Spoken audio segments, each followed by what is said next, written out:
سلامونه پښتنه مینه ملګرو، په دې هیله چې تاسو ټول ښه اوسئ. ملګرو، روژه مبارکه مو مبارک شه. بیا هم نن دومه ورځ ده، په دې هیله چې په هر چا او په هر ورور باندې دغه روژه په خوشحالۍ او په خیر سره تېره شي. د ثوابونو میاشت د ملګرو دغه ویډیو ځان سره وګورئ او تر اخره وګورئ. ملګري هم ترې خبر کړي. یو اپلیکیشن درته ښیم، ضروري ده باید هر یو مسلمان، هر ورور دغه اپلیکیشن ډاونلوډ کړي او تر څو دغه روژه کې حد اقل قانون دغه روژې 30 ورځې د دغه اپلیکیشن نه استفاده وکړي او د ثواب په خاطر د دغه اپلیکیشن استفاده وکړي. نور ملګري هم ترې خبر کړي.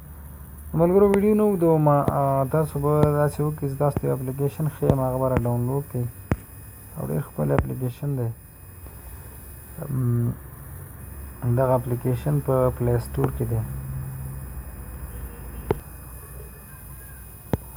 د ګوره په هغې کې ورته به ولیکو سرچ کړي مسلم پرو. دا ګوره لومړي سر کې دا د روان خښته، بس دا کلیک کړئ.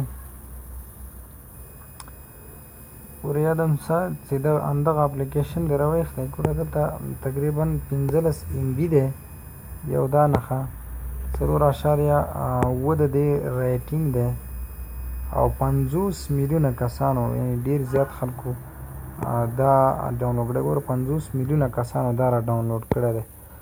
نو دغه به ځان سره انسټال کړئ په خپل موبایل کې.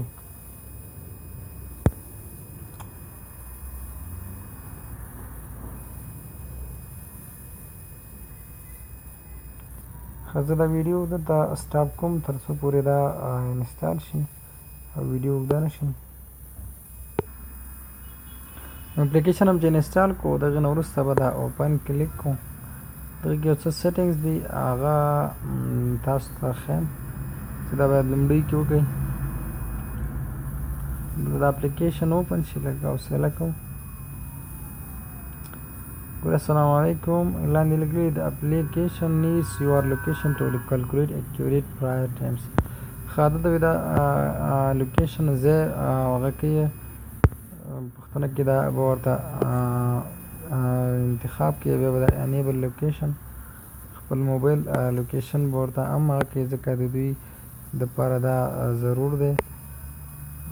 بیا تاسو ته دا خپل ځای مکمل ټایم لاین درکوي. بیا به دا اګري کې، اوس به دا لوکیټ می باندې کلیک وکړو. زه د افغانستان کې یم، نو د افغانستان د لوکیشن چې ورته آن کړم، نو بیا د دې مکمل ډیټا راخېږي، څو بجې اذان کېږي، څو بجې روژه ماتي او څنګه د مکمل مسایل تاسو ته ښیي.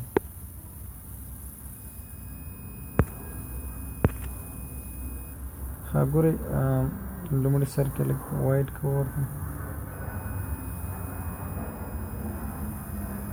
دلته ګوره دا فجر، ظهر، عصر، مغرب، سهار، ماښام، ماسپښین او مازدیګر دا ښیي. دا به ټول آن کوي او دې نه وروسته بیا دا انیبل دې باندې کلیک وکړئ. دې به کلیک وکړو. دا نوټیفیکیشن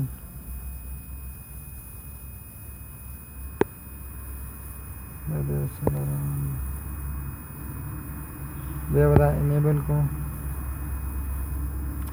دا مثال داسې دی لکه فیسبوک، که دغسې یو اپلیکیشن دی، خپله پکې پوسټونه هم کولی شئ، هر څه پکې وکولی شئ. نور څه مسله پکې نشته. قرآن کریم او دا هر څه پکې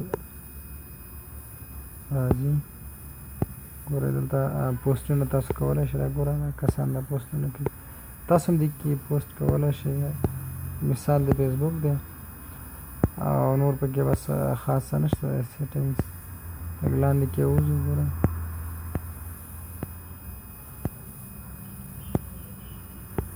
ګوره د اخرو ته چې راکېوځو، دلته قرآن کریم دی.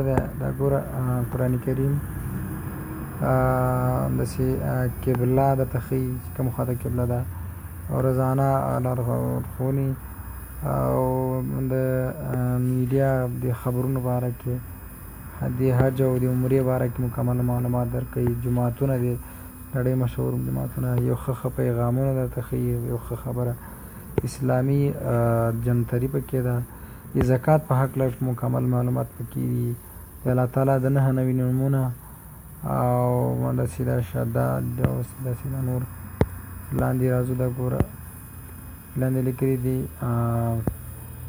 نو مطلب دا ټول هر څه پکې شته ده مکه لایف ته پکې شته دا شي چې اوس اندازه به دا کلیک کړم ډایرکټ مکه معظمه راخلي لایف نو دغه مکمل تاسو وګورئ ویډیو رانه اوږدېږي زه تاسو د هر یو ښیم او روزانه دا اپلیکیشن استعمالوئ روژه په خاطر او که ویډیو هم خوښه شي ویډیو لایک کړئ او نور ملګرو سره یې هم شیر کړئ تر هغې مو په الله باچه سپارمه یو ښه روژه او ښه وخت